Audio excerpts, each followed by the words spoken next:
كشف مدرب ليستر سيتي أن إدارة فريقه مستعدة لدفع القيمة المالية التي اشترطتها نظيرتها من سبورتينغ لشبونة من أجل تسريح لاعبها الجزائري إسلام سليماني، وهذا حسب الصحافة الإنجليزية التي أكدت بأن ليستر سيتي سيحسم صفقة ضم سليماني في الأيام القليلة القادمة. بعد العروض التي وصلت مهاجم المنتخب الجزائري ولاعب سبورتينغ لشبونة البرتغالي إسلام سليماني من أندية ألمانية في صورة باير ليفركوسن وشالك 04، ذكرت تقارير إعلامية إنجليزية أبرزها الديلي ميل والموقع الرسمي لنادي ليستر سيتي اهتمام هذا الأخير باللاعب السابق شباب بلوزداد. كما ذهبت الديلي ميل والموقع الرسمي لنادي ليستر سيتي إلى ذكر ما فعله سليماني مع المنتخب الجزائري في مونديال البرازيل وتألق بن عين بنيان. الجزائري نبيل بن طالب من توتنهام الإنجليزي إلى شالكي الألماني على سبيل الإعارة، وذكر النادي اللندني أن مدة الإعارة ستكون لموسم واحد، فيما أشارت وسائل إعلام إلى أن شالكي سيدفع مليون يورو على أن يحصل على أفضلية التعاقد مع الدولي الجزائري بصورة كاملة عقب نهاية الموسم.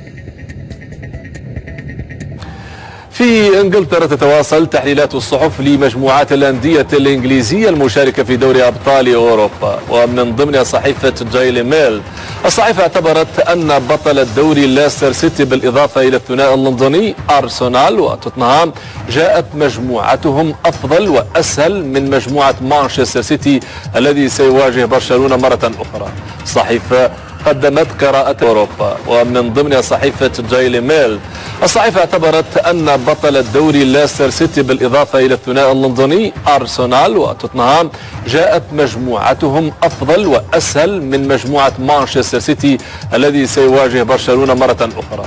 الصحيفة قدمت قراءة للمسافة التي سيسافرها كل فريق، حيث سيقطع أرسنال 3866 ميلا لأداء مبارياته، أما لاعب توتنهام فسيسافرون ل 2540 ميلا، وسيقطع لاعب ليستر مسافة أقل وهي 1750 ميلا، فيما جاء مانشستر سيتي الأكثر حظا إذ سيسافر لمسافة 1460 ميلا لأداء مبارياته في مرحلة المجموعات. آخر أخبار انتقالات اللاعبين، حيث أكدت الديلي ميرور أن أرسنال مهتم بشدة بضم الدولي الجزائري ياسين إبراهيمي من بورتو البرتغالي. الصحيفة أكدت أن الجانرز يسعون لضم صفقة قوية في مركز الجناح في فترة الانتقالات الصيفية الحالية لتدعيم الفريق بشكل جيد. هذا وكانت إدارة المدفعجية قد أبدت رغبتها بالتعاقد مع الجزائري رياض محرز صانع ألعاب فريق ليستر سيتي الإنجليزي، ولكن هذه المفاوضات انتهت بالفشل بعد أن جدد مع فريقه ليضع أرسن فينغر نصب عينيه للتعاقد مع ياسين إبراهيمي جناح فريق بورتو في الصيف الحالي. هذا وأكدت الصحيفة أن أرسنال أبدى استعداده لدفع ما يقرب من 40 مليون جنيه استرليني من أجل ضم اللاعب في ظل رغبة المدرب الفرنسي القوية في تدعيم هذا المركز بالفريق. حوارا مع الجزائري رياض محرز، والذي أكد أن اختياره أفضل لاعب في الدوري الإنجليزي لم يأتي من فراغ. نجم ليستر أكد صدى لقب البريمير ليج لا يزال محيطا بأجواء ليستر، حيث أنه لا يمكن أن يسير في الشارع دون أن يوقفه أحد المارة ليقدم له الشكر. محرز رفض خلال الحوار مقارنته بكريستيانو رونالدو، موضحا أنه قادر على الاجتهاد في توقيع الأهداف، لكنه اعترف أنه يعجز عن الوصول إلى مستوى مهارة كريستيانو. وبخصوص رحلته إلى الجزائر خلال الصيف، أكد محرز أن المعجبين كانوا يحيطون ببيت العائلة، مضيفا أنه التقط حوالي 4000 صورة فقط خلال 6 أيام. لا أحد كان يتوقع بأن ليستر، حتى ليستر نفسه وحتى رانيري لم يكن يصدق بأنه ذات يوم سيفوز بهذه البطولة صعبة جدا في الدوري الإنجليزي الممتاز. ما الذي ينقص محرز أو اللاعبين الجزائريين؟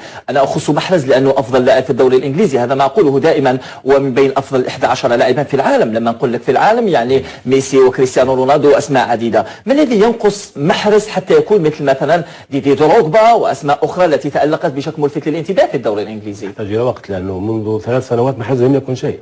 محرز أصبح لاعبا عندما استدعي إلى المنتخب الجزائري كانت لديه مهارات، لكن شئنا أم أبينا ضيد أعطاه الفرصة وأقحمه في المنتخب، رغم أنه آخر لاعب يلتحق بالمنتخب لم يشارك في التصفيات، لكن ربما ظلمه عندما لم يشاركه في المباريات الأخرى.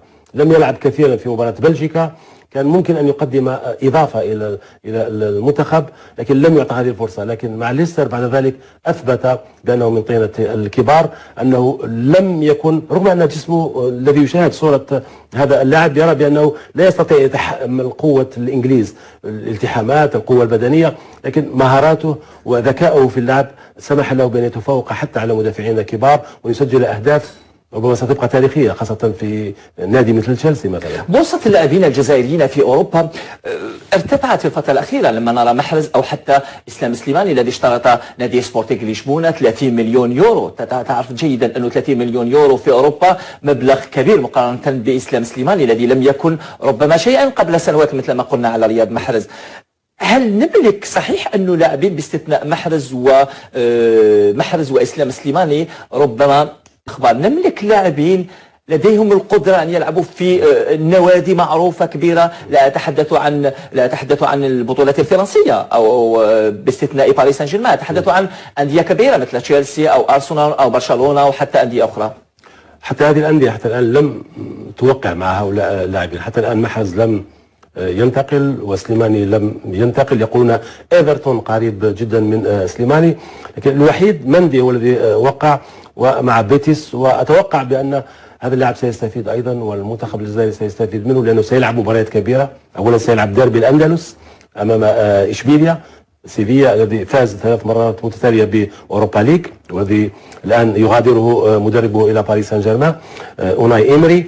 وفي نفس الوقت أيضا سيلعب أمام الريال، سيلعب أمام البارسا. هذا سيفيد مندي كثيرا، الذي عجبت كثيرا بقراره أنه لم يوافق أن يذهب إلى أي نادي آخر في فرنسا، وجاءته هذه الفرصة ربما من السماء أن يلعب في نادي بيتيس العريق. لكن حتى الآن اللاعبون الجزائريين يعانوا من مشكل، أنه هناك إصابات كثيرة، وأيضا هناك مرور بفراغ، وهناك أيضا من لم يتوقع ربما ما وصل إليه من نجومية. حتى إبراهيمي لم نشاهده هذا الموسم مع بورتو، وإن كان الفريق ككل لم يخدم إبراهيمي. كانت بعض الإشارات وأيضا بعض التصرفات من إبراهيمي، كان يرفض أن يغيره المدرب، كان يقوم ببعض الإشارات التي توحي بأنه لم يكن في موسمه. فغولي أيضا عانى كثيرا، رفض أن يوقع، رجل أعماله فرض عليه بعض الأشياء، وأعطاه أفكار مغلوطة، لم يلعب كثيرا مع فالنسيا. الحمد لله أنه وقع مع وست هام، وهذا أيضا فائدة كبيرة للمنتخب، لأنه سيرفع من مستواه خاصة البدني، لأن هذه البطولة تعتمد أولا وأخيرا على اللياقة البدنية وأيضا على السرعة. سأعود إليك الأخ بريش حول عقلية اللاعبين الجزائريين، هل تساعدهم خاصة لما تحدث لي على تصرفات إبراهيمي أو حتى فغولي؟ لكن خلينا نروح إلى هذه الفواصل الإشارية. بعد الفواصل نعود لحديثي مع نجم أحد نجوم الإعلام الجزائري. هناك سرعة فائقة في كل المباريات، سيستفيد من دون شك، ربما سيكون من بين اللاعبين أيضا المؤثرين في وست هام وأيضا في المنتخب الجزائري. والجزائر تعاني من مشكلة الدفاع، لهذا السبب يجب أن المدرب أظن يفكر في هذا منذ الأيام الأولى، أنه يجب أن يكون هناك دفاع، ربما دفاع منطقة، ليس فقط أن يكون هناك مدافع محور، لأنه من الصعب جدا أن تأتي بلاعبي محور في هكذا بين عشية وضحاها. يجب أن يكون هناك انسجام وعمل قاعدي لسنوات. الجزائر تعاني حتى 2010 في كأس العالم، كنا نعاني أيضا من المحور. لهذا السبب ربما الشيخ سعدان كان يلعب ب3 مدافعين، كنا نلعب 3-5-2، أي كان دائما يحاول أن يملأ الوسط، لأن الدفاع لم يكن مطمئن أيضا. لكن هذا المدرب يجب أن يجد أيضا طريقة أنه لا نعتمد على الدفاع بقدر ما منظومة دفاعية. منظومة دفاع هو اللي يجب أن يعطينا الحل. أن ممكن ربما نعتمد على لاعبين غير موجودين الآن، لكن من دون شك انك عندما تلعب في الدوري جميل سيد بقدر حدوش 15 ثانيه الدفاع لم يكن مطمئن ايضا، لكن هذا مدرب على لاعبين غير موجودين الان. لكن من دون شك انك عندما تلعب في الدوري الانجليزي والاسباني والايطالي والالماني، من دون شك ان اللاعب سيستفيد، وهذا ايضا سيعود بالفائده. الحمد لله انه وقع مع وست هام، وهذا ايضا فائده كبيره للمنتخب، لان سيرفع من مستواه خاصة البدني، لأن هذه البطولة تعتمد أولا وأخيرا على اللياقة البدنية وأيضا على السرعة. سأعود إليك الأخ بريش حول عقلية اللاعبين الجزائريين، هل تساعدهم خاصة لما تحدث لي على تصرفات إبراهيمي أو حتى فغولو، لكن خلينا نروح إلى هذه الفواصل الإشارية بعد الفاصل.